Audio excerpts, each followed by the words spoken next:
Let's get into today's topic with Dr. Ramani and Dr. Jameca. Thanks for both of you for being here. What is the link between narcissism and marginalized, underserved communities? Dr. Ramani, let's start with you. You know what, I think that what happens is that when we look at narcissism, we're looking at themes like entitlement. We're looking at, there's often a confusion between privilege, entitlement, and narcissism, that people who hold the power in a society can treat those without power quite poorly. So as a result, many members of marginalized groups, and those may not just be racial, ethnic minorities, those could also be LGBTQ plus groups. Those could be people who are living with different ability levels. Like there's people who are not neurotypical. All of these groups face that, and so what they face is sort of that when one group holds more power, in essence, that there's a possibility for the abuse of that power. And so to me, when you can understand through the lens of narcissism, the lack of empathy, the entitlement, and the ability to abuse said power, it really becomes a very important lens through which to view standing and existing systemic oppressions, which have happened and often keep happening because the perpetrators are given permission to do so by the existing power structures, which let's take that's the big world. Now let's shrink that to two individuals. One person in a relationship has more power than the other. If they abuse that power, that's what we consider the narcissistic relationship. That can happen at a societal level too. That makes perfect sense. Dr. Jameca, are there misconceptions around narcissism when it comes to which populations it affects? For example, the focus on narcissism often is with affluent people, celebrities, CEOs, but does that actually fall in line with the scientific representation of narcissism? Oh, I can't hear you, Dr. Jameca. There you go. What about now? Okay. Now, okay. I don't think that it does. I think the research out there really says different things. I've seen some that says that African Americans have higher rates of narcissism, higher self-esteem. Then you see some other ones that says that it doesn't. So it can be really confusing for people who are looking for information. But what I see in a clinical setting is that I see a lot more African Americans that show at least traits of narcissism than I think most people would believe. Dr. Ramani, what are your thoughts? What's interesting about, because what Dr. Jameca is bringing up is this idea that we have to think about what the origins of a narcissistic personality style are, okay? It's so easy to get caught up in how narcissists are bullies and narcissists are difficult, narcissists are toxic. They're difficult, okay? They can be bullies. But when we sort of look at the roots under that tree, for many people, the origins of narcissistic personality styles, narcissistic traits are in trauma, in insecurity, in inconsistency. And so people from racial and ethnic minority groups may actually be living in a greater space of insecurity, may have had a greater likelihood of trauma. So what that can actually do, and Dr. Jameca brings up such an important point here, is that because of that, it can result in us seeing these traits in racial and ethnic minority groups, which becomes an issue because in many ways that could result in almost in treating each other poorly within a community, and then right. a reluctance to use that narcissistic framework because now you may be blaming people for things that happen to them, and then we leave it unaddressed, untalked about, and untreated. That's really interesting. I'm gay, and when I started to really involve myself in the gay community, I was shocked at how divisive some parts of the gay community are. We really say like, all right, if you're this type of person, you belong with those people who are like you. And if you're this type of gay man, then you belong with those people over here. And of course, it doesn't represent every gay man. This is just, I was in West Hollywood at the time, but does that type of divisiveness within a community tend to create narcissistic behavior? I think it can, because I think, why is that divisiveness happening? Because I think that what ends up happening is that there's a societal construction that you're insecure, and more than anything else, you're unsafe. People who Mm, are unsafe lash out. mm, Okay. That, and when things feel unfair, inequitable, helpless, people lash out. So any yes. marginalized group is going to be having to fight that fight of of a fight, Yeah, basically. yeah. They are not as empowered in a given group, and they don't have the legitimized powers that they can work their way through in leadership doesn't represent them, all of that. So that can then seem, it's very easy to say, well, all people from this marginalized group or that marginalized group, they act out, they're violent, they're, they're corrosive, they're all these bad things. But it's many times because these are communities without a voice. So, Dr. Jameca, what is then the difference, and how do you spot the signs between somebody who has been oppressed and therefore lashing out through perhaps narcissistic behavior, and somebody who you just run into and they're just being a jerk? I get that question a lot, and I see that a lot, especially within the African American community, because what I see is a lot of people who show the traits, narcissistic traits, Right. but not enough to meet the full criteria to be diagnosed with that. So I think people in the communities just don't understand that there has to be a certain amount of these things to warrant a diagnosis. People just feel like if he's arrogant, he must be narcissistic. Mm, And if he thinks he's better than me, he must be narcissistic. And of course, that's not enough to make a person narcissistic. So I think people have really not enough information to know about it. So the term is often thrown around a lot. People use it a lot. You see it everywhere, social media. I see it clinically. Friends, family, everyone says that most people that they know, they think that they're narcissistic. I mean, Dr. Ramani is the first person to introduce me to the term narcissism, narcissist, and narcissistic personality disorder. And that was years ago. And perhaps it's because of the space I'm in, but I feel like that, like you said, those words are thrown around more than ever. Are we throwing those words around because we're seeing more narcissism, or are we throwing those words around and we're not educated? Well, I think a big part of this issue here, Kyle, is that it's the term is not diagnostic, right? The term is describing a pattern, and it's on a continuum, right? So what we'll see is that you might have someone who's difficult.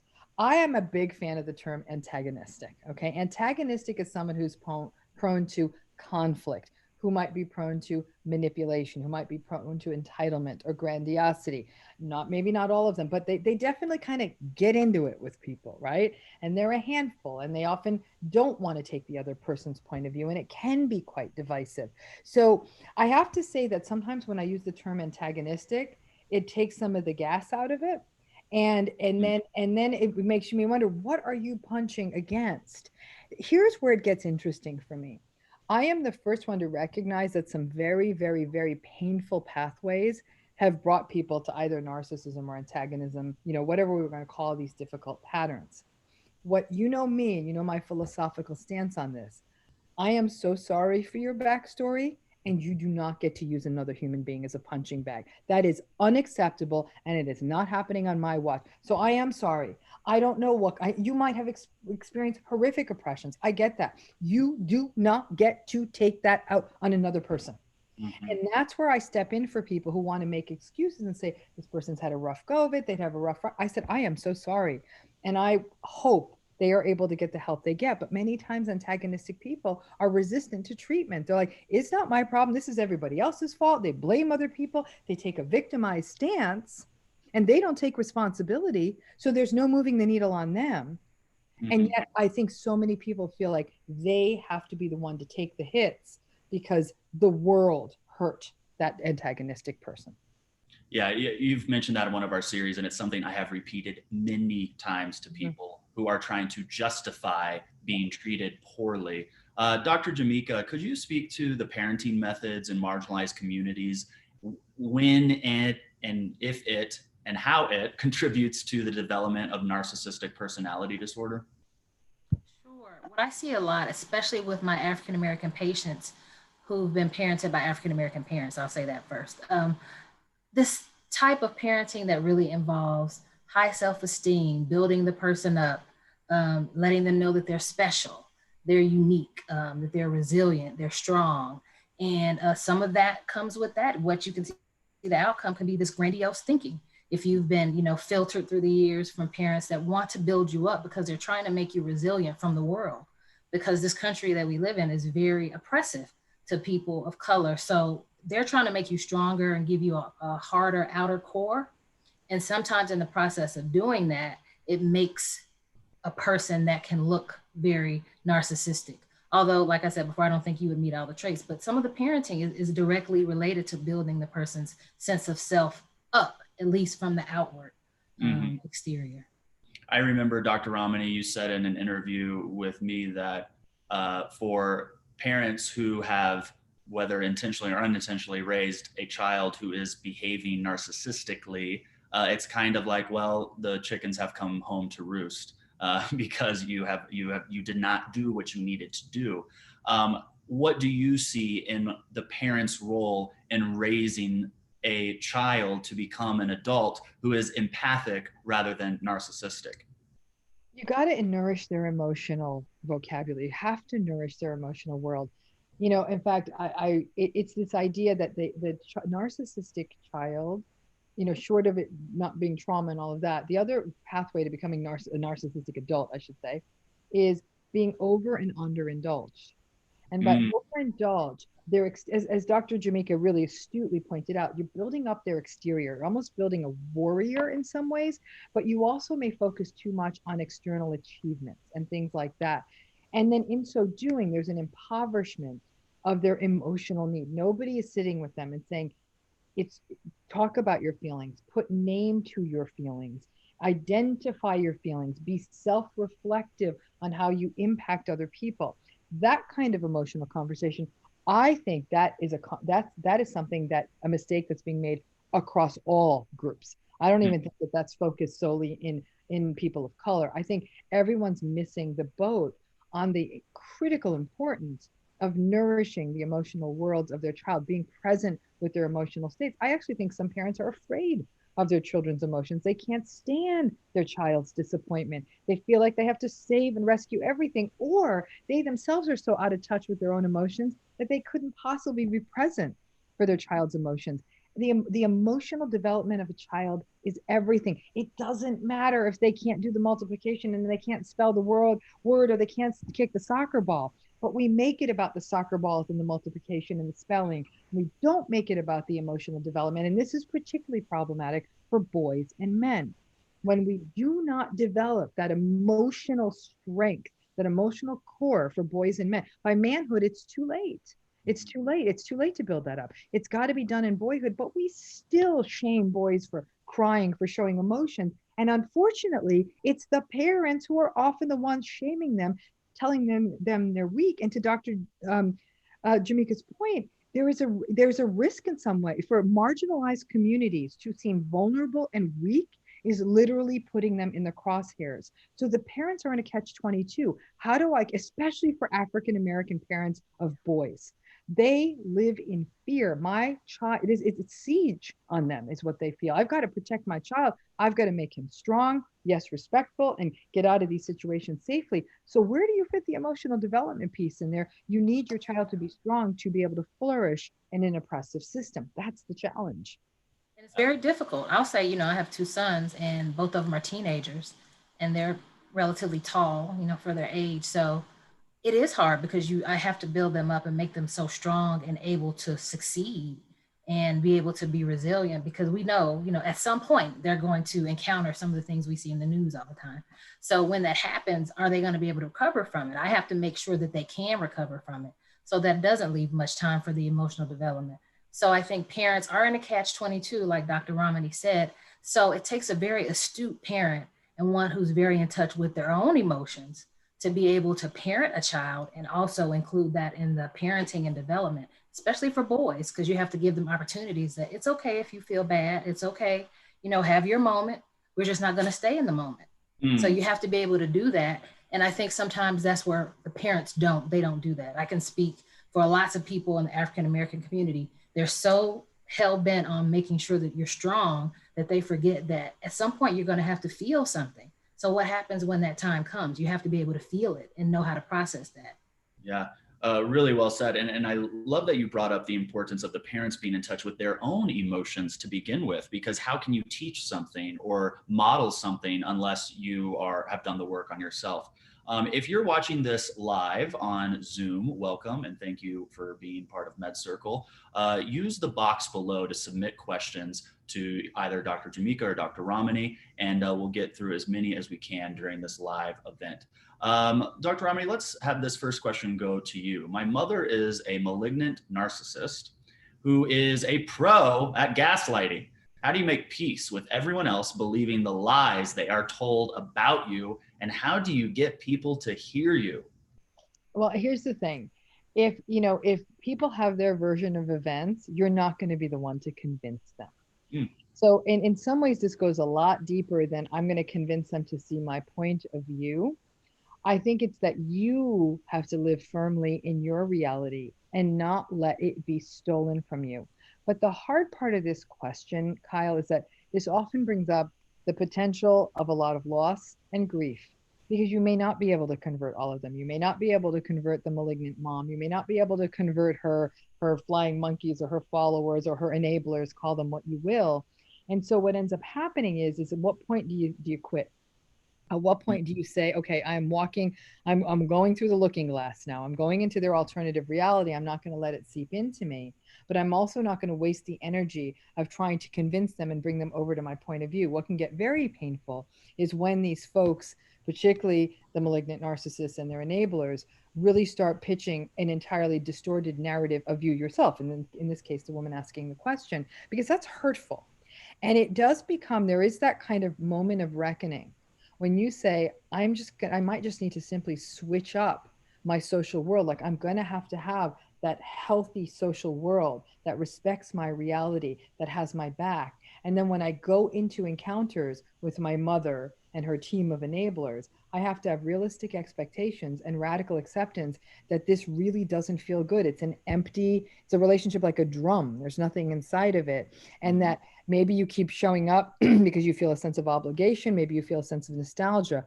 But the best antidote to gaslighting is to hold firmly onto your reality and know that you know you. It cannot be taken away. And just because someone says something about you, it's not true. It may be uncomfortable, but it's not true. And so you can then treat yourself the way you want other people to treat you, which is you step out of there and say, okay, I feel disrespected. I'm going to step out of this. They will then call you uppity and you think you're all that and all kinds of names. They're going to get up in your face like that and say, you do you. You see me however it helps you get through the day. I'm comfortable with myself. Woo! I love that. Dr. Jameca. Yeah, you actually want to do that. Do you have anything to add to Dr. Ramani's points? Hard to add to it. Other than say amen. Because sometimes you do have to take yourself out of the equation. And when I see people in my practice, sometimes that's the very thing they don't want to do. It's almost like they want to stay, I don't want to say and take the abuse, because they'll say that they don't, but they don't want to leave, because if I leave the marriage, then what happens if he remarries and then he's fine? Who cares? Not going to happen. And okay. Thank you. Yeah. Dr. Jameca, a MedCircle member asked, how do we work on emotional development when the child has developmental delays, such as with autism or trauma? Well, in those cases, you have to do what's age appropriate and situation specific to that child and what their needs are, like the same way you would with children without special needs. So if you're looking at a child that's 5, what's emotionally good for them, you'd have to do it to their level. And sometimes it's really based on the family and what the family's comfort level is. So a lot of times families are not that comfortable with emotions. So it's hard for them to work with the children with special needs with emotions. But sometimes you have to call in a specialist for those things as well, because if it's not innate to the family to work with emotions, it could be something that's difficult for them. Understood.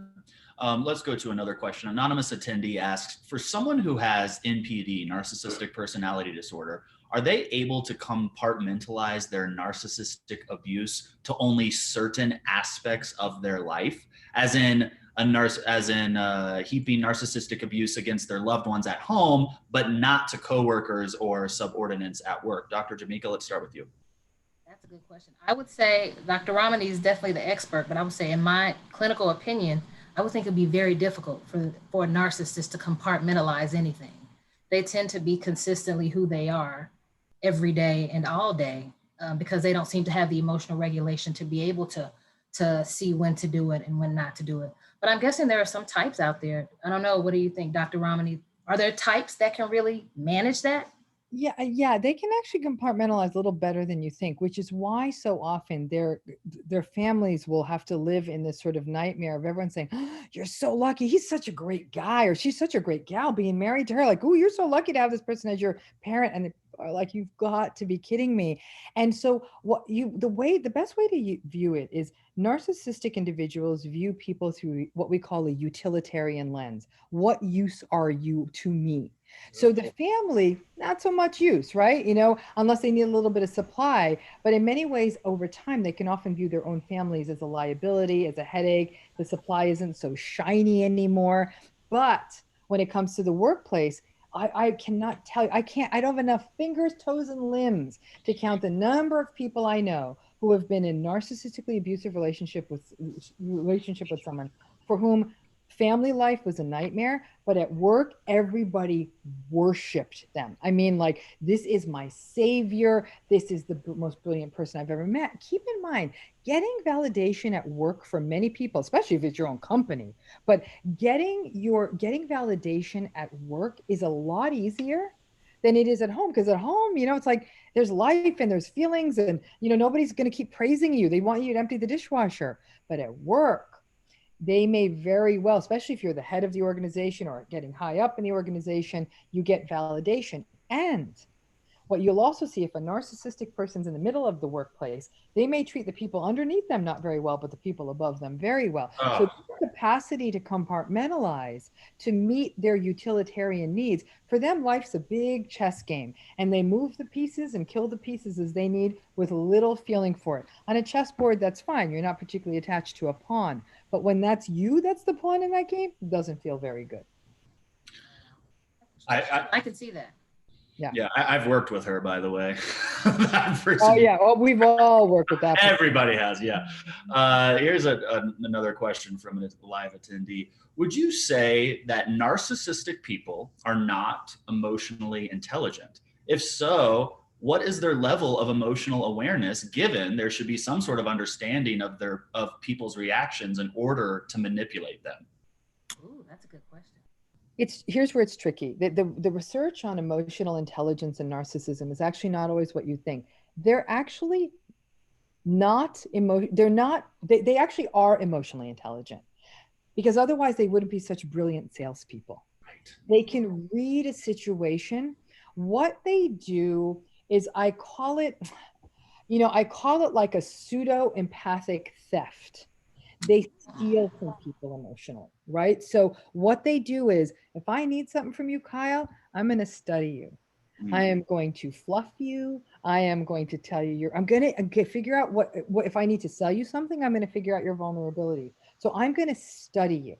And this is where narcissistic people are so angering, because they have some capacity for empathy, because they can study a person and figure out what they need or want, get what they need, and then discard them. It's like peeling a banana, And so that's what they do to people. And so they absolutely do have emotional intelligence. And one of my struggles with the emotional intelligence construct is it is complicated. Like, part of emotional intelligence is self-reflective capacity. How am I affecting you through my behavior, right?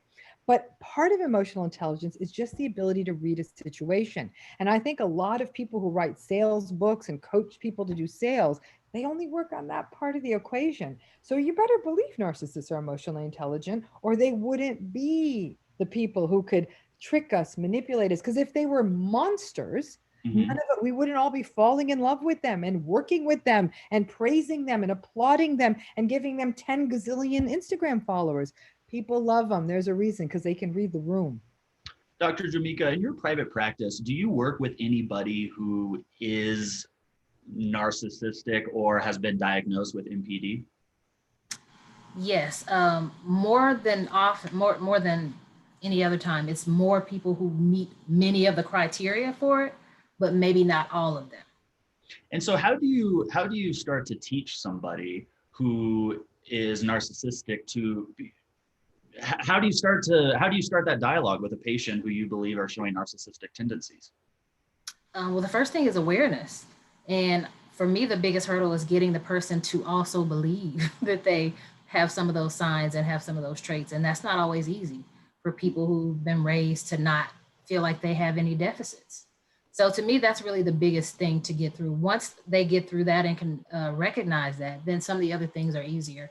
But like Dr. Ramani talked about with empathy, empathy is hard to try to get an adult to start to feel. It's there's this term out there, I think it's called Lexithymia, where people they don't have the ability to feel or identify emotions. That's a real thing. There are some people out there, because they have not been brought up that way to really recognize and deal with emotions, that they really find it very difficult and sometimes impossible to get in contact with those emotions that are inside of them. So that's the other piece of it, because you do have to have empathy for people. And like Dr. Ramani said, this whole reading the room, they do it so well because they don't have the empathy. You don't have to worry about feeling anything about the people that you're moving and manipulating. Right. So as you develop empathy, that's one of the things that has to happen. But I find it to be very, very difficult in practice. I'm going to paraphrase this next live attendee's question. They're asking how they can be clear that they themselves are not a narcissist. They do not feel like they are a narcissist. However, they are experiencing the people around them abandoning them. So as somebody who is clearly attempting to be self-aware and make the good choices, what is your advice to them? I'm gonna, Jameca, I'm gonna let you take that one, and I'll step. No, I don't know if I have a different answer from you, but I think that it's a hard question because it depends on who these people are that are around them that are isolating themselves. Like, I don't know these people. Like, if I were to assume these people were bad, then maybe it's good that they're isolating themselves from them because maybe they're the bad ones. I don't know, in a systemic way.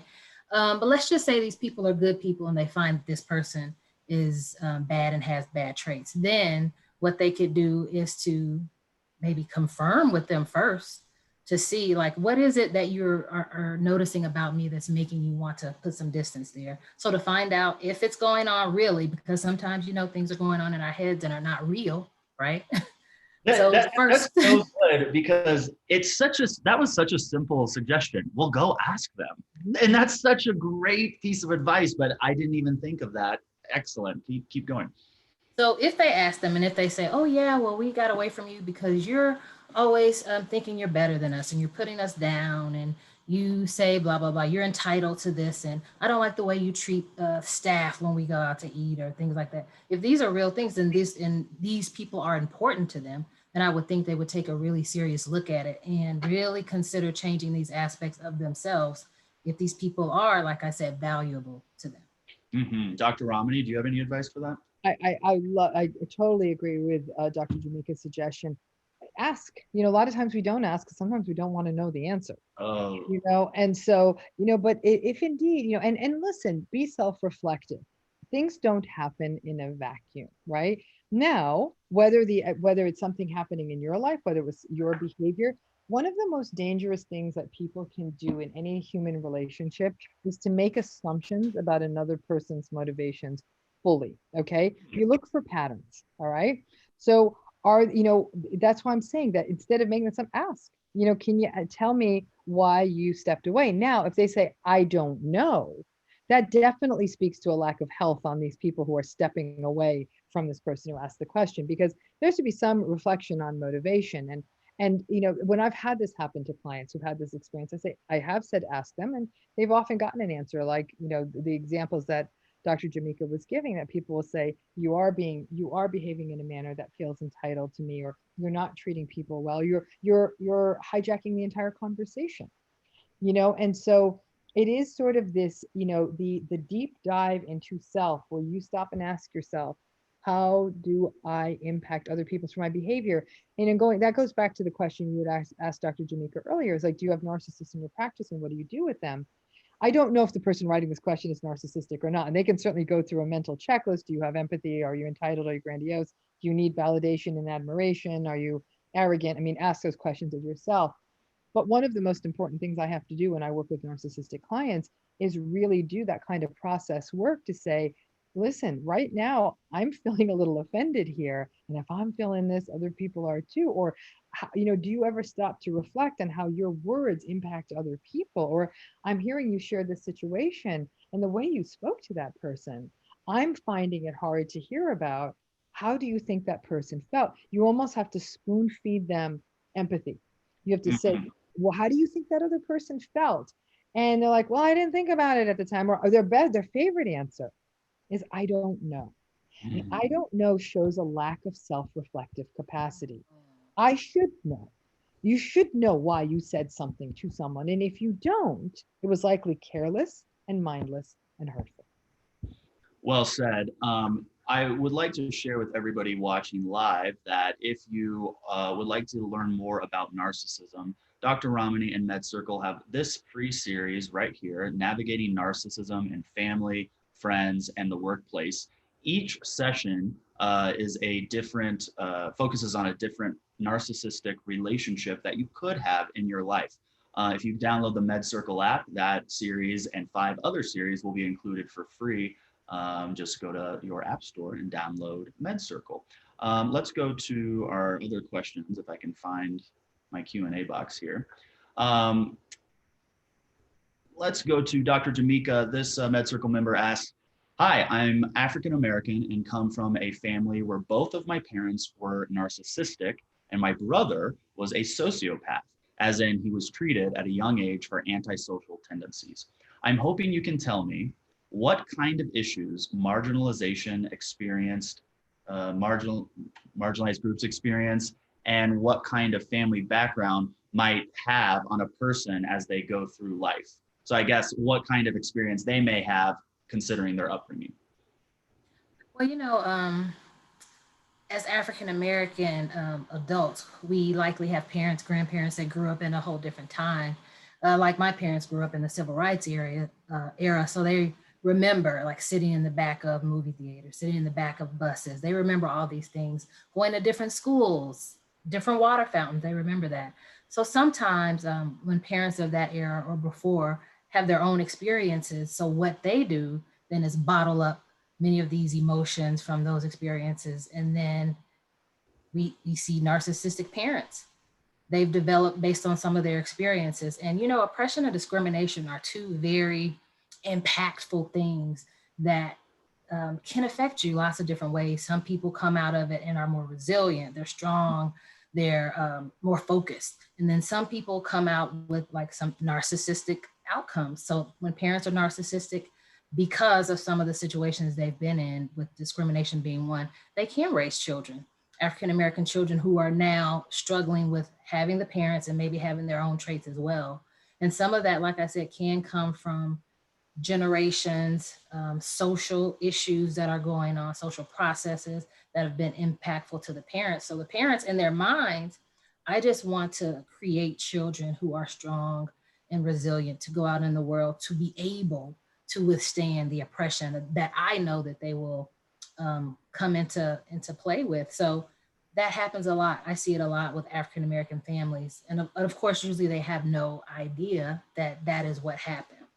Now, empathy is a big part of that, though. What factors play a role in determining whether somebody comes out of oppression and discrimination more resilient, or comes out of oppression and discrimination narcissistic, or even, just feeling defeated? I will say, when I think about the people that I've worked with, usually it has to do with the parents. Dr. Ramani said this earlier. She said you can have parents that are negligent, so who give nothing or little, and then you can have those that are indulgent. And those that are indulgent tend to shield you from the realities of the world. So I've seen it happen that way more, but I've also seen it occur not just from African American, from low income, LGBTQ, people who've just been so neglected in their childhood that they've had to develop this sense of who they are and to make a really strong outer core so that they can go out into the world and get what they did not get from their parents. So it just kind of depends on a lot of other factors like genetics, parents, environment. Is it ever too late to do that? And that being going out and developing your outer core. I love that phrase that you used. Is it ever too late to go out and develop? I would like to say no. Some people feel that they're better equipped to do that. Like I see some patients and I'll tell them that, oh yeah, you can do it, you can do this. And they're like, no, I can't. That's their honest opinion. Can I try to give that to them? Yes. Can I work with that motivation and that sense of self-esteem? Yes. But deep down, if they don't want to go through the process of learning that and turning into a new person, then there's not a lot that I can do. I understand that. Let's go to another question. This MedCircle member asks, how can you break the cycle from being the child yourself who needed the help early on in toddler years and did not get help until you're an adult? Adult that then, sorry, guys, sorry. I'm going to screw up some of these sentences here. An adult that then boyfriend finally gets you to get professional help. How can you stop making excuses like your parents did? How can you break the cycle of this so you don't end up like your parents and that you can be a better parent to your own child? Okay, I'll start. A lot of it comes from the awareness. So I think the fact that the person is aware that there is an issue is a very good step. Sometimes, so I think you said the boyfriend recommended therapy. Lots of partners recommend therapy to a lot of people and they don't always agree and they don't always accept that they need the help. So I think the awareness is a very good step. There's so many other things that have to be dealt with in a case like this though, like, boundaries have to be learned. That's one of the big things I see from people who have suffered from narcissistic abuse. They don't have clear boundaries. They don't know what that is. They're sometimes afraid to implement those boundaries. So it's a big question. I guess that's a part of it. I'll let Dr. Ramani finish. I think that one of the biggest struggles of coming from a narcissistic family system is that it has impacted you for your life. It's shaped you, but our experiences always shape us. And, to me, one of the most heartbreaking kind of pieces of the legacy of narcissistic abuse is there's a loss of efficiency. You do lose some months or even years, really, kind of like working around those negative voices in your head and all of that. But there is that point at which once somebody has educated you on this is a thing, this really happened to you, to bear witness and hold space for someone to share that, then there's a point at which we have to elevate ourselves to acceptance. This did happen to me. This is part of my story. And I can going forward, can take responsibility for myself, my choices, and find meaning and purpose in the suffering that I have had to endure. Maybe it will make me a better listener. It will make me open to different kinds of perspectives. We all, as I always say that people who've been through narcissistic abuse, it's like someone just tossed a 200-pound backpack on your back and said, go, join the marathon. No one else gets a backpack, but you do. Start running. And you still got to finish the marathon.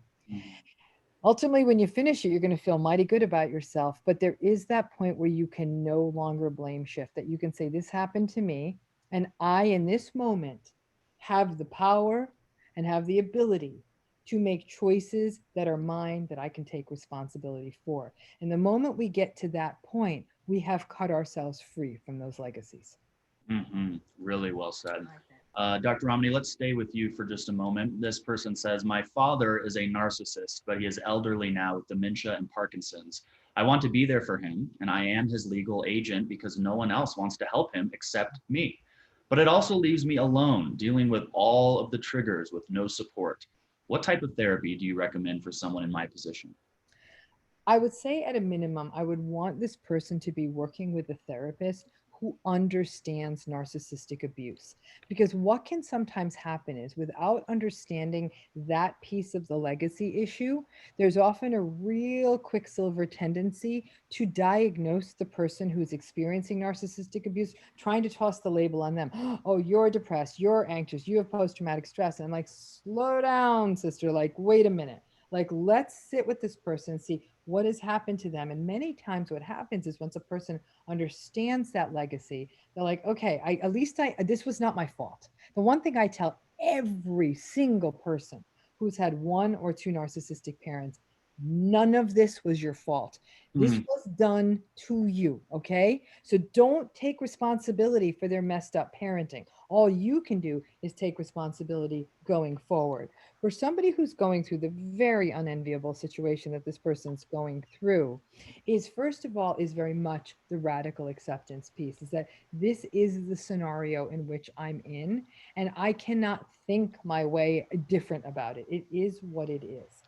And I think that when you have those realistic expectations, when you have that radical acceptance, that the statements that come out of the father's voice are what you'd expect, the triggers are definitely there. And I think that this is at such times, self-compassion becomes so critical. The self-kindness means you do what you need to do. And I always tell people, if you're having to deal with a difficult narcissistic person or a difficult person or a toxic person, antagonistic person on a daily basis, I always say you got to build in some bookends. You need something in the morning, whether it's a ritual, a routine, breathing, mindfulness, meditation, a run, go to a boxing gym, whatever it is, that's your front end preparation. And it's very intentional. Like, I know that today I'm going to get triggered and this is going to be hard for me and I have to engage in acceptance and all of that. Then you go through the day and your bandwidth is depleted. At the end of that day is the other bookend where you do what you need to do to come down. That might mean that you start having an earlier bedtime, that you don't take on big work meetings or calls in the evening, that you don't talk to a friend who is less than supportive, that you take on tasks that are more intellectually demanding. Like, you definitely wedge yourself into a day that's very intentional, very self-protective, and to understand that the story you're going through is the story of every survivor of narcissistic abuse. But it is very much about it, each moment in this, to be mindful and recognize, like, I can be very aware of how I feel now. Like, I've got this, I can do this. But there are going to be days that those triggers feel overwhelming. Doesn't mean you failed at this. It means that some days are harder than others. Your bandwidth will be more depleted. But for someone in this situation too, I really think therapy or some other form of support becomes critical as a place to vent. Therapy becomes, and this is when I do work with clients who are narcissistically abused, is I say, this is where you say the forbidden things, the things you cannot say in mixed company. And it's okay. And you have a therapist who says, I got you, I get this. And then you hear it. And then sometimes just saying it out loud to another human being just lets it go. You can put the weight down. I absolutely get that. Dr. I'm going to stay with you, but I'd like both of you to answer this question. MedCircle member watching this live asks, how do I explain to my teenage children that their father is a covert narcissist? How old are the children? We don't know. Why don't you? Well, they're teenagers. Oh, the teenagers. Sorry, teenagers. Okay. I would avoid using the term at any cost. Okay. When you use that word, which has so much surplus meaning and it's confusing to people, to use it with a child is confusing to the child. And at the end of the day, it's almost like, let the difficult parent, shoot himself in the foot. Don't do it for him. And don't ever confuse your child. Now, what you also never want to do is you never want to gaslight your child. So you're certainly not going to paint a portrait of him as the father of the year. But what you want to do is hold space for your child to be able to talk openly, maybe about disappointments with the father, concerns about the father. Be empathic to that and say, I hear you. It sounds like this is really hard. Talk to me about how you feel about it. And then try to give them the kinds of things I'm saying here, like say, listen, you know what? Sometimes adults under pressure, they're not on their A game, and you've got to have realistic expectations. I have no doubt that in his fashion, your father loves you. However, this may not always land in a way that feels right to you. And if you talk to him and he cuts you out and doesn't listen to you or cuts you off, that doesn't mean your words are invalid. That simply means that he can't hear it. Your words are important. So you're really carrying the burden. You're carrying the psychological parenting burden for two people, but never, ever, ever use that term with a teenager. Now, where this gets tricky is when the child comes up to the parent and says, Mom, I think dad's a covert narcissist. I still don't think you want to cop to it and say, what is making you say that? Well, he's Mm. a victim and he's resentful and he's this and he's that, and say, you know what? Instead of the label, let's stick with the patterns because those must feel really hard, and steer it into the path of talking about the patterns. Say, like, whatever people want to call those patterns. Because, like I said, and I'll tell you, if you've got minor children and those words come out of your mouth to a child, you could be also painting yourself into a problematic legal corner. So I'm just trying to keep people protected so that they can get their kids over the finish line at 18, and then, and then everyone's on their own. Understood. Dr. Jameca, any thoughts on all that? Yes, I totally agree with everything Dr. Ramani said. I would also add, so without saying the words, you can still walk them through other issues that they will have to deal with that parent, such as boundaries. You don't have to deal with this. Like if someone said this to you, whether it's a parent or not, this isn't right, you didn't deserve that. And to let them know that they don't have to accept certain behaviors. That could be difficult, depending on the culture, because in certain cultures, we're taught to respect our elders and not say anything back. So, but what you can tell them is you don't have to accept this. You can leave the room, you can minimize your time with this person, those type of things. And I think also for, you said a teenager, there was probably also going to be some aspect of grief involved in that, because teenagers want certain things. They want to have parents they can talk to and say certain things to and get things back from that parent. And there's going to be some loss associated with, like, I wish I had a parent that could do these things with me or make me feel these ways, and they can't. Right, of course. I want to take just a moment to highlight Dr. Jameca's series. She has one on community violence and trauma with MedCircle. She also has this great clip on how to avoid the unconscious bias, both the signs and the psychology behind it. If you're watching this live, we're going to share this link in the group chat below. But if you're watching this on replay, it is included in the MedCircle library. You just go to watch.medcircle.com and you can search Dr. Jameca or community violence and trauma, and it will pop up. Dr. Jameca, thank you for that series. We're going to go to our next question. Let's see if I can find it. Are certain cultures more likely to allow or enable narcissistic behavior? Dr. Jameca? Certain cultures. From my experience, yes, because certain cultures are going to be more likely to kind of sweep things under the rug and not deal with certain issues and behaviors head on. You're a little low, Dr. Jameca. There you go. Now I can hear you. Oh, I said, so yes, because certain cultures are going to be more likely to sweep certain behaviors under the rug and not just deal with them head on. Certain cultures feel that this sense of entitlement is okay. Other cultures feel like this arrogance and this grandiose thinking is okay and it's something that is expected. So definitely in those cultures, you're going to find not a lot of conversation going on about how this is wrong and how it's painful and hurtful to those around them. Whereas you're going to find some cultures where it's going to be more devastating too. So as a child growing up in a culture that may promote or enable narcissistic behavior, if they were for some reason to become pretty aware of what was going on at an early age, what would you recommend they do to set themselves up for success, even though their environment seems to be setting them up for failure? You said a child, right? Yeah, but I'm assuming this is a teenager, 18, 19, 20, 21, something around there. I would say that you would have to treat it in the same ways that you would treat a child or a person that was living with someone with an addiction, like alcoholism, drug use. And you would have to teach them ways to separate themselves, to be healthy, and to still be able to develop in isolation from that part that is toxic, that part that is hurtful, and that part that is demeaning to who they are. So sometimes it's more difficult depending on the house, how many people live in the house, what the restrictions are, where can they go and not go. But if it's at all possible for the person to be able to at least get off to themselves and get some support, some mental wellness, maybe some mindfulness, and to really focus on what parts of themselves that is really good and hopeful, and to try to eliminate those other pieces, again, as much as possible.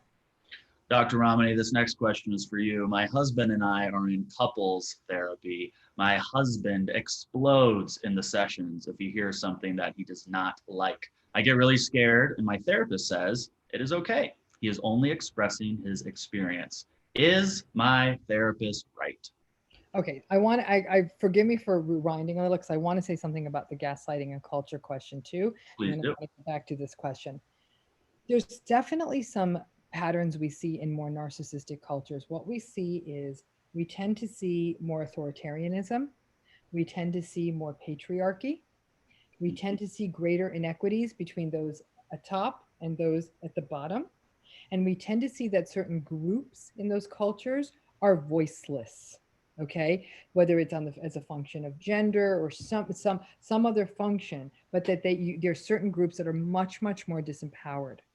What's very interesting too is that while we've often talked about how individualistic cultures are more prone to narcissism, I think the damages of narcissism are often more felt in collectivistic groups. And this is why I say this, because in collectivistic cultures, the family will often close ranks. They Sorry, don't. well, what is collectivistic? Collectivistic cultures are where you view, instead of saying what's good for me, you ask the question, what's good for my family? What's Okay. good for my community? That sounds really good on paper, doesn't it? Yeah, Well, I love it's that. all virtue.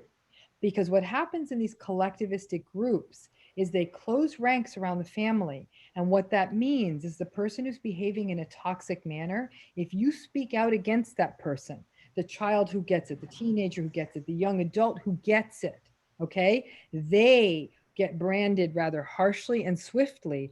And then that person who speaks out against this rather potentially very broken, narcissistic, entitled, whatever it is, toxic system, that family member who speaks out will often be outed, will often be marginalized, will often be scapegoated as the bad person who is attempting to put a negative light on the family, because you got to protect the family. And in that way, these so-called collectivistic groups that feel like we got to look out for each other, that actually can really give a lot of power to a very toxic person in those systems, which is why in cultures that are organized, again, more patriarchal, more authoritarian, and more inequity, those are the cultures where we see more of this narcissistic behavior. And if you throw in that collectivist piece on top of it, people are often silenced and ostracized if they actually talk about the family, meaning that you've got to sort of go along to get along. And that's the problem. So to your other question, I completely disagree. So the person who is the husband screaming is not an option. It is not a way adults get to express feelings. I tried to stop that stuff when my kids were 3. Like, I'd let you scream and around 3, let's sort of start turning the volume down on that. And, but for an adult man to be screaming in a professionally curated setting, I could tell you now, if somebody screamed in a therapy session I was running, I'd say, you can either stop that or you can step out of this office. But yelling in this office is not an option. Okay. And so it is not okay. And a therapist who is allowing this person to scream is enabling him, just like everyone else has enabled him, which is why he thinks he has permission to scream here. Yeah, why would you think any differently if you're him? And whether it's that the therapist is unwilling to admit that she's scared of him, whether the therapist is sort of cowering under the force and the weight of his privilege, that therapist needs to get her house in order, because I do not think yelling is ever acceptable. I think sharing very strong feelings, like, I feel so devastated and I feel like you make me sick. Even as a therapist, I'd say, you don't get to say you make me sick. You have to say, I feel sickened by you. Like, I'm always about the I statements, right? And so not acceptable. No yelling in therapy, just like there's no crying in baseball. There is no yelling in therapy. Yes. You're individual with me. I don't even want you to be yelling at me. I've had clients yell at me. I'm like, step back, volume down. We are not yelling in here. You've got to find another way to regulate this. I cannot imagine a person on this planet yelling at Dr. Ramani. That is a travesty to me. Come to Trader Joe's with me sometime. Dr. Jameca, let's have this next question go to you. Anonymous attendee asks, if you are in a debate or an argument with a narcissist, what should you not do? Before I answer that question, I want to go back to something Dr. Ramani said, because what she mentioned something that I get questions about a lot. And I actually got this on my Facebook page yesterday. So my friends of color who say, like, isn't narcissist just a form, narcissism, a form of racism? They liken it to the racism that is going on in the country now. So they talk about, when she talks about culture, like some of the behaviors that are rooted in culture, some of the behaviors rooted in white American culture is patriarchy, is sexism, is racism. So we talk about that. To people of color, it seems a lot like they're one and the same. So when we talk about healing and trying to reverse patterns of narcissism, people get asked this question a lot about how to reverse that, since we live in a society where this is commonplace. This happens all of the time. So instead of being with a parent that is a narcissist, we live in a country that is a narcissistic country, and we're treated as the child, I would guess. Mm-hmm. Yeah, I mean, even the other day, a friend texted me and said, this man is throwing a fit at the airport because they had pizza bagels and he didn't know they had pizza bagels, and saw someone eating their pizza bagel and went up to the person at the front of the shop and said, why wouldn't you tell me you had pizza bagels if you had pizza bagel? It boggles my mind. Thank you for bringing that up. So to this question, what do you do when you're in an argument with a narcissist or debating a narcissist? And this person's asking, what do you not do? I don't know. I think there are different ways, schools of thought to answer. You could either not ever argue with the narcissist because you know what the outcome is going to be. Sure. You just say no, or you could just have really clear boundaries. Give your answer. That's my answer. Don't be allow yourself to be gaslighted by this person or angered or frustrated, because like Dr. Ramani said, they're really, really good at knowing how to pick your buttons and tick you off. They know what makes you angry. They know what to say. They know what words to use and what phrases to use. So they're going to do that if they're trying to win a debate or an argument. So it depends on your school. Some people like a good fight. If you like a good fight, there are ways to try to fight well with one, but it's probably not going to end up well because they don't take loss in the same ways that other people do. They don't even perceive loss in the same ways. So for me, I would just say, don't get into one. Don't try not to debate one. Dr. Ramani, what do you think? Don't engage, don't defend, don't explain. I mean, I think the mistake that many people make is that they explain. Let me tell you my point of view. No, they don't care about your point of view. They don't care about you. Why would they care about your point of view, right? So a lot of people say you need to. No, they don't need to understand. They don't want to understand. So people really get lost in the weeds of like, I've got to explain my point of view. I've got to defend myself. You're defending yourself up against a false charge. So why are you wasting your time at this point? But I also tell people that you never give up your reality. Like when you are firm in how you feel, like if they say to you, you know what, you're being too sensitive, you're always too sensitive, saying, yeah, no, I'm good with how I feel. You don't get to judge it. I'm good. However, in terms of disengagement, one thing you never want to do with a narcissist is storm off. You don't storm out the door. You don't slam the door. You don't make obscene gestures. It's all about grace over toxicity. Yeah. So you very calmly realize what you're dealing with. You grab your items or take your items and you gently walk out and just bid them peace and go. Now they're going to be screaming after you because narcissistic people do not like to be abandoned. It's a big problem for them because it really pings their insecurity. But but bottom line, the basic thing not to do, don't get in the mud with them. This is a cage fight you cannot win, because for them winning is everything. For you, it almost, there is, first of all, there's really no win, is there, right? For them, the win is for them to domineer and dominate. There's no win in that because there can only be one king of the hill kind of thing. So don't engage it. Don't get in the mud. Don't defend yourself. Don't explain yourself. Quietly leave and go, and then really, really reassess the role of this relationship in your life. Now, I'm going to push you a little bit on this, because what if I am at work and I'm pitching this project to my boss and I think my project is better, and the narcissist is pitching his product to the boss and he thinks his is better. I have to stand up for my project. I have to advocate what I think is right. Right. I can't just pick up my things and walk out, or just, what do I do? But Kyle, you also don't need to argue with the narcissist. He or she's a ghost. They don't exist. You're your idea. Stick with the idea. And as they keep interrupting you and talking over you, saying, give me a moment. Let me just finish. Okay. And then you stick to your presentation. The problem is that many times narcissistic individuals, difficult people, they create chaos in their environments. There's lots of look over here at this mess and look at this and look at this, and everyone gets very disorganized. You've got to have a true north. And in this case, in your stories, I got to pitch my idea. You don't need to argue with them. There's no argument to have. The only thing you need to do is pitch your idea. You're so right. You're so right. I love psychology so much when it's so simple like that. Because the next time I'm in a position where I feel like I'm up against somebody who's overbearing, dominates the conversation, makes it all about them, I can go back to what my true north is. And if I don't know what it is, then that's my first step, is to figure out what my true north is. Going into a dinner, going into a meeting, going into a relationship, I have to figure out those priorities. That's really good. This is good. Thank you. Okay. You both are still working psychologists. Even when COVID hit, you're still seeing patients virtually. How has COVID-19 changed the narcissism landscape?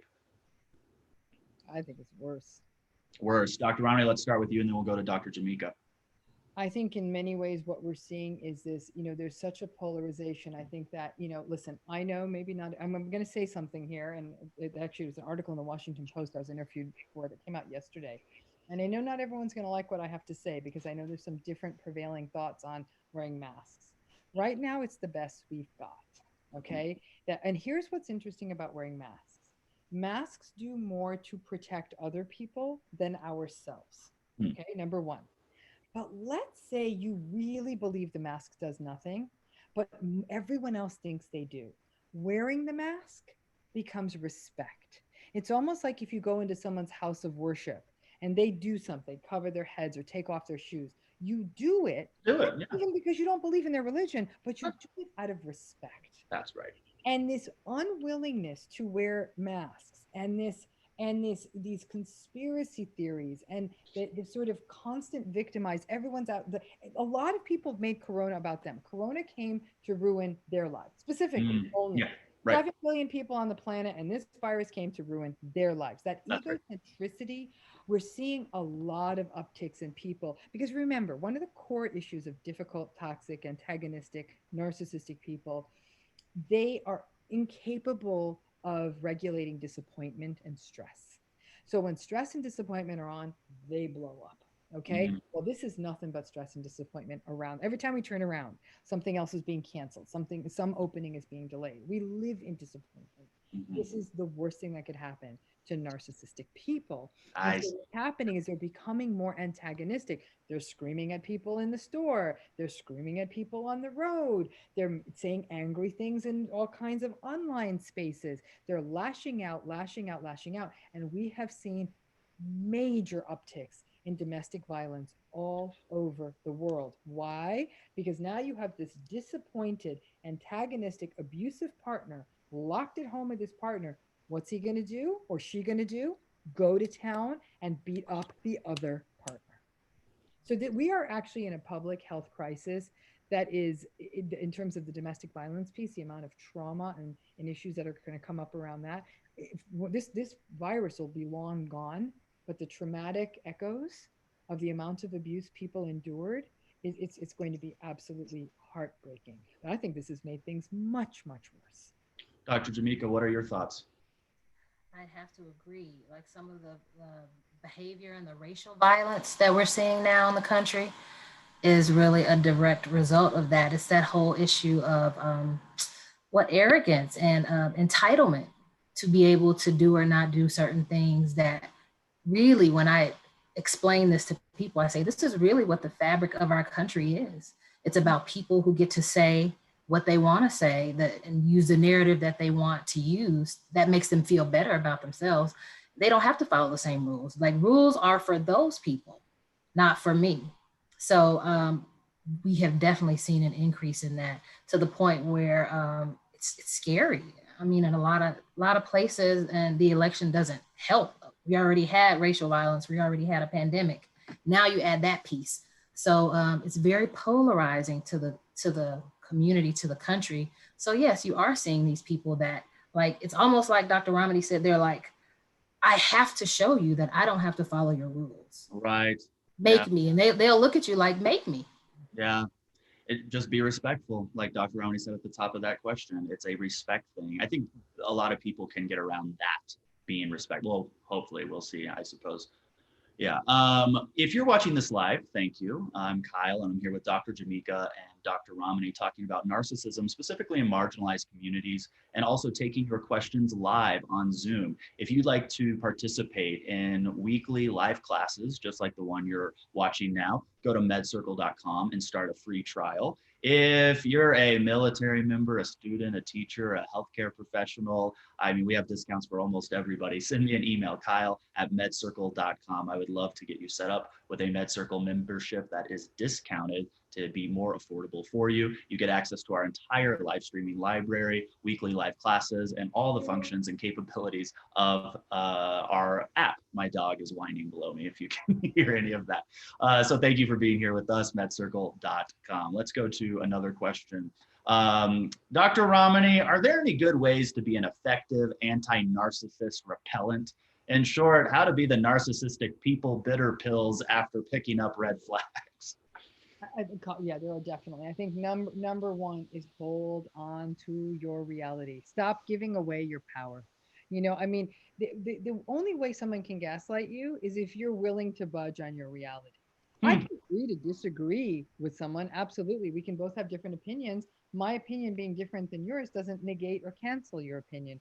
We can live in a world where we can have all of our differences coexisting rather than I'm right and you're wrong. That's number one.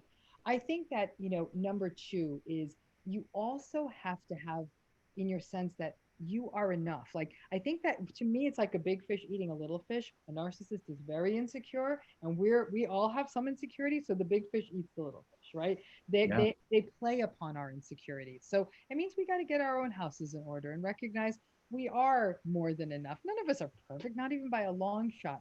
But it's about kind of keeping our house, like I said, keeping our own house tidy. Then we don't get gobbled up by their playing upon our insecurities. They can only be played upon if we're not recognizing, like, it's fine, like, I've got them, I'm not perfect, I'm good. And I think our own fears of getting found out for being like less than good is very destabilizing for us. So then they can prey upon us a lot more easily. The other is to recognize what it is. I think a big piece of it is I am not a big fan of the benefit of the doubt and second chances. You burn me enough once, like, we're good. Like, we do not need to meet up again. And maybe that's a little extreme. And I'm not saying literally one time, but the first time you're on watch, the second time, no more. And you can't say, wow, they're going through a hard time. Then this is how they handle a hard time. It's not acceptable. So I think that the benefit of the doubt might be three of the most dangerous words in the English language. And so benefit of the doubt, four most dangerous words in the English language. And this idea of give people the benefit of the doubt and forgive them no matter what, that sets dangerous precedents. So I tell people, listen, it goes to Maya Angelou, first time someone shows you who they really are, believe them. Of course. I mean, she was speaking truth to all of this narcissistic abuse. Believe them. And if they are having a hard time, and that's why they're behaving badly, I am so sorry for them. I really am. And I hope they find the help that they deserve. Dr. Jameca. Yeah, Dr. Jameca, any thoughts on that? She just said a mouthful. She's so right. And what I see with patients is that it's like proving your point. They have to prove their point. They have to, like you said, Kyle, a minute ago, I have to debate. I have to show you who I am. I have to show you that you're wrong. Because with people that are not narcissistic, that usually works. It usually works. Yeah. So it's this idea of knowing your audience, and you have to really, that's the radical acceptance that Dr. Ramani is referring to. You have to really know this is who they are. And it's very static. It's not likely ever going to change. And I think that's very hard for people to accept. It's very hard for people to accept that this person will never be the person that they want them to be.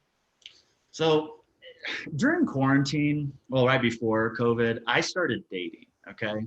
And I met somebody and I became enamored. I mean, I just thought this person has hung the moon. We're gonna be together. Like I was already imagining weddings, and I could hear Dr. Ramani in my ear going, look, if he takes you on a second date in a private plane to San Francisco, run, because that is not a second date. And about 4 or 5 months in, he lied about something innocuous, not important. It was a lie that 5 years ago, I would have said, he just lied about that thing. It wasn't a big deal, moving on. And maybe this was right, maybe this was wrong, but this time when I discovered this lie, I said, I can't continue this relationship, because if you are willing to lie about nothing, then when something matters, I'm going to believe that you're going to lie. And I ended the relationship despite feeling like I had found the guy. I made a logical choice to end it because I saw a pattern of lying. Do you think that was too abrupt of a decision? Was it the first time he lied, or had this been a pattern of lying about? No, it was the first time. And everything else was perfect? Everything else seemed great, yeah. I don't want to probe and ask about what the thing that he had lied about. You know, I don't want to like leave you feeling bad there, Kyle. But hey, no, I put myself out there. Like, did he lie about like where he parked the car, or did he lie about buying skim milk instead of 2%? No, he lied. I asked him a direct question and he lied about it. And then he doubled down on the lie later that night. And then he called me the next day and said, hey, actually, I lied to you about that. That's not true what I told you. Okay. The fact that he called you and came clean, I would have said, oh, sorry. I mean, Kyle, I really feel guilty saying this. Like, I would have said, hey, you know, if other things were intact, empathy, compassion, respect, reciprocity, mutuality, all the stuff I think is so important in a relationship, that there's solid connective tissue between two people.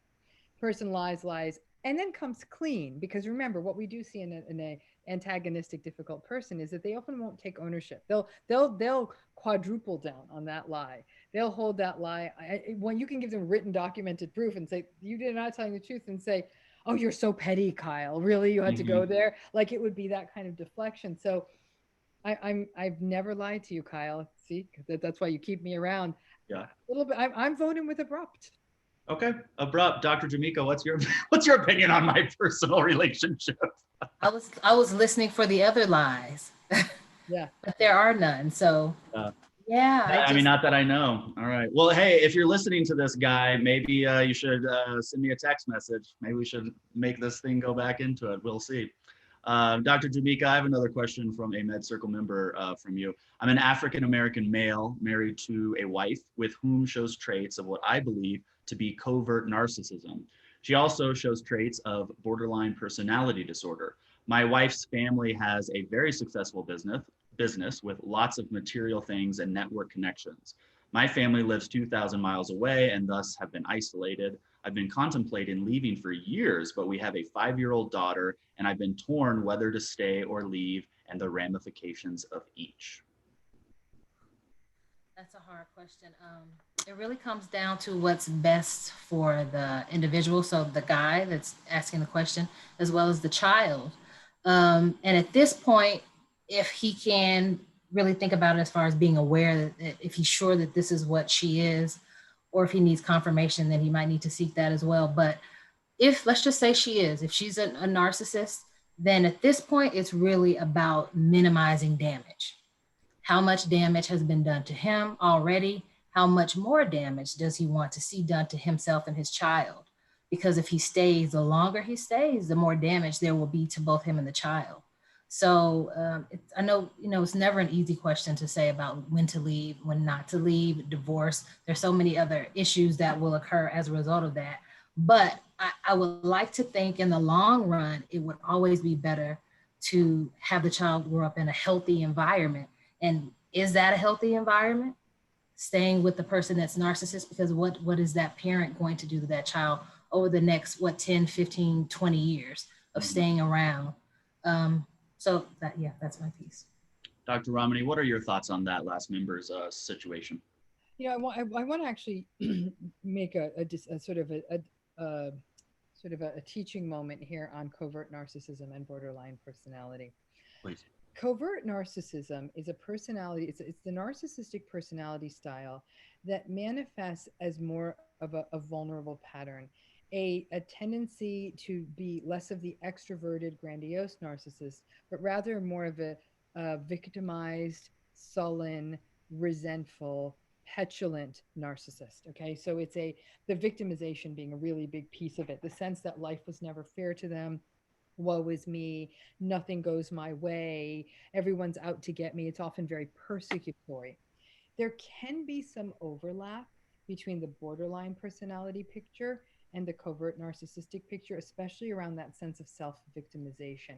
Now, what you will not see in covert narcissism in as pronounced a manner as you might see in borderline personality is the abandonment fear and the instability and emotion. That's going to be more pronounced in a more borderline style. But the self victimization is sort of the inflection point. It's where those two patterns overlap. And it can very much often play on a person's own propensity for guilt. That any kinds of, that those two styles in relationships do often manifest as the other person in the relationship feeling somewhat guilty and at times even feeling manipulated. And Mm-hmm. so I completely echo what Dr. Jameca says. At the end of the day, everyone has a different endurance for these kinds of patterns. It's why I wrote Should I Stay or Should I Go?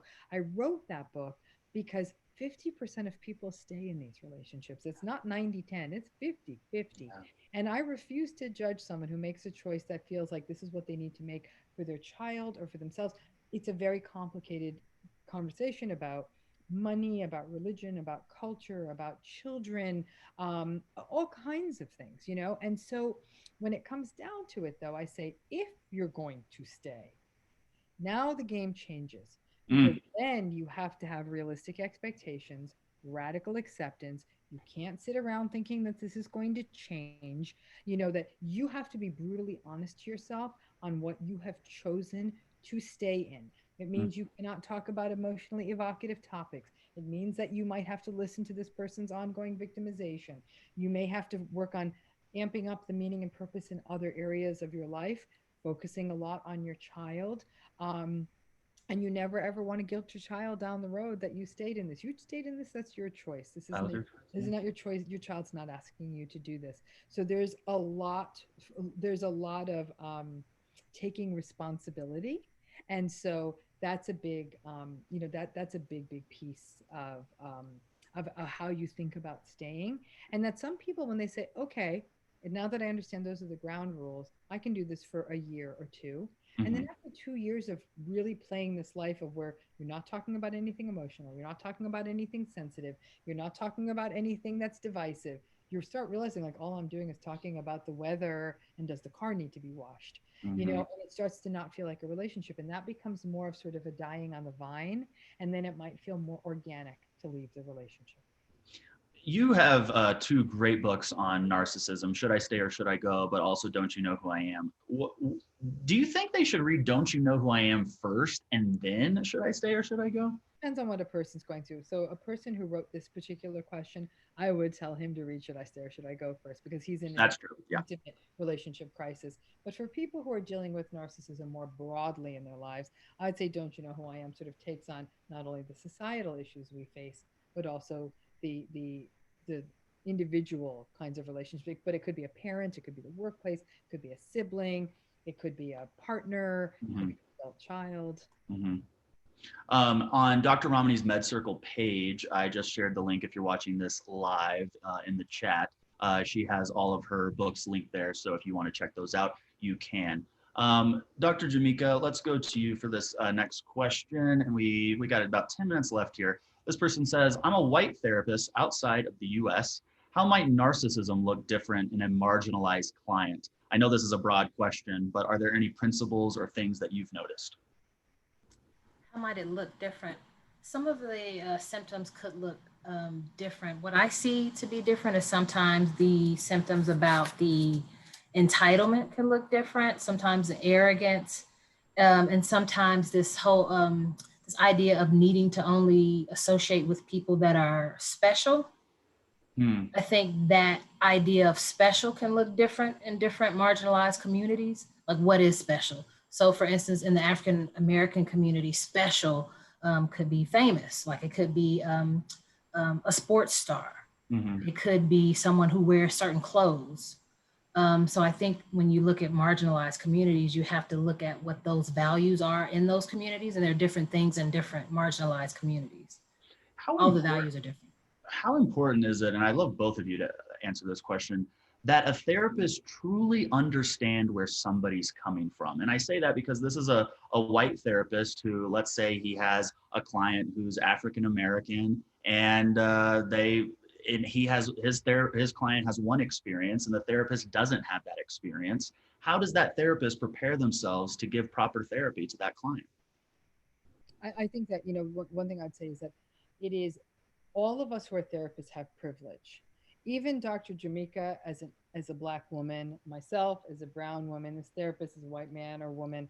But no matter what, we have the education, and we're sitting on the side of the room that they've come to see us. We have tremendous privilege in that situation. Okay. And I think it's really about any of us always owning our privilege and knowing our privilege so we can ensure that we're not cramming our worldview down the client's throat is number one. Number two, never gaslight the client. So, and this is where it becomes a balancing act to build on what Dr. Jamaica is saying, is that where it gets really dicey when you're working with marginalized communities is they are in fact dealing with discrimination, prejudice, and oppression. However, that might become the only lens they view the world through, Mm. solely a victimized lens with absolutely no sense of agency or taking responsibility, even within spaces that they could do so.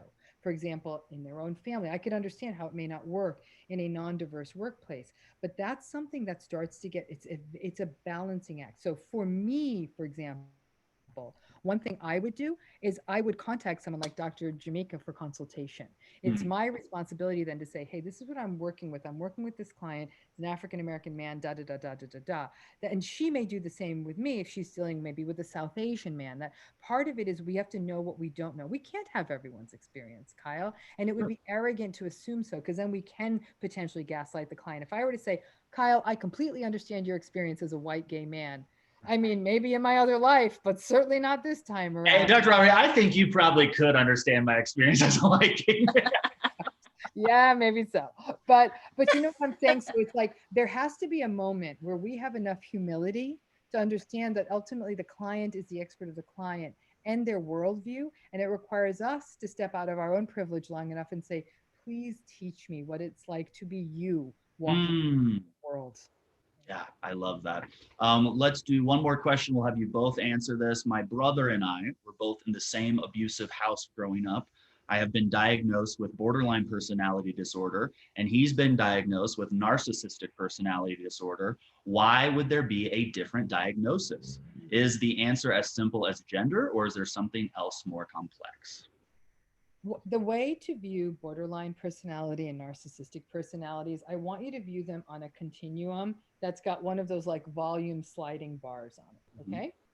At the one side, we may have what I'd consider pure borderline personality, which is a very much a clinical pattern characterized by despair, tremendous instability in sense of self, instability in emotion, instability in relationships. Okay. However, people with that pure form of borderline personality, they sometimes have too much empathy.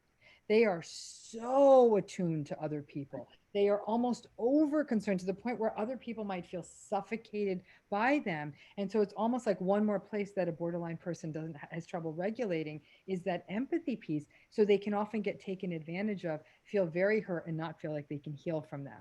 The other is the pure narcissist, the pure lack of empathy, the entitlement, the grandiosity, less that vulnerability. Move the slider over. Yeah. Now you start getting into the space where the borderline personality and the narcissistic personality style are both found in the same person. And I'll Yes. be frank with you, this is where I think borderline personality got such a stigmatized reputation because it was where those two places met with where there was this paralytic abandonment fear and this dysregulation that meets the lack of empathy and the manipulation that could actually turn into some very problematic relational scenarios. But the two pure forms are at they're on the same continuum, which is why in the same family, those kinds of developmental conditions could have resulted in one sibling being borderline style, one being a narcissistic style, because they're very much variations on a theme. Wow. I so got that. I so got that. Dr. Jameca, any thoughts on that? Yeah, it makes so much sense. And when you think about it on the continuum, it's like two sides of the same coin. It's a Mhm. lot of the chest moving. The manipulation and the lack of empathy, and all of that goes together. So it makes sense why this person is saying the sibling had this and the other one had that, because you do find that I see it a lot with my patients that they are in the both in the same families. And Very. Yeah. Kyle, they're both attachment issues, right? So both borderline personality and narcissistic personality are both characterized by disruptions in attachment. Narcissistic being more of a disruption, more of an anxious attachment style. In the borderline personality, you also see an anxious attachment style, but there can also be a disorganized attachment. Bottom line, though, was that there was sort of an attachment issue that came up in the early years that manifested in both of them. And so the attachment issue is the attachment issue. An attachment theorist would say, we don't even need to use words like borderline and narcissistic. These are attachment issues, and they came from the same family. Yes, understood. Well, both of you have shed so much insight to not only narcissism, but the mental health landscape as it sits today and what you're seeing in your professional experiences. We've gotten lots of questions, lots of comments. We went through as many as we could. And I thank you for sharing so much of your time with our MedCircle members and viewers. You can learn more about Dr. Jameca and Dr. Ramani at medcircle.com. You can also go to dr-ramani.com to learn more about her. And Dr. Jameca, what is your best website? Let's see, probably Instagram at Dr. _Jameca, or on Facebook at Dr. Jameca. Awesome. And we should have those listed under their doctor pages at medcircle.com. Again, if this is your first time at MedCircle, hit me up on email, kyle@medcircle.com. I'd love to set you up with a discount for your MedCircle membership, or download the app, follow us on YouTube, and browse all of our free resources again at medcircle.com. Thank you both for being here. So good. So good. I appreciate it. And thank you, our viewer, for being here. And remember, whatever you're going through, you got this.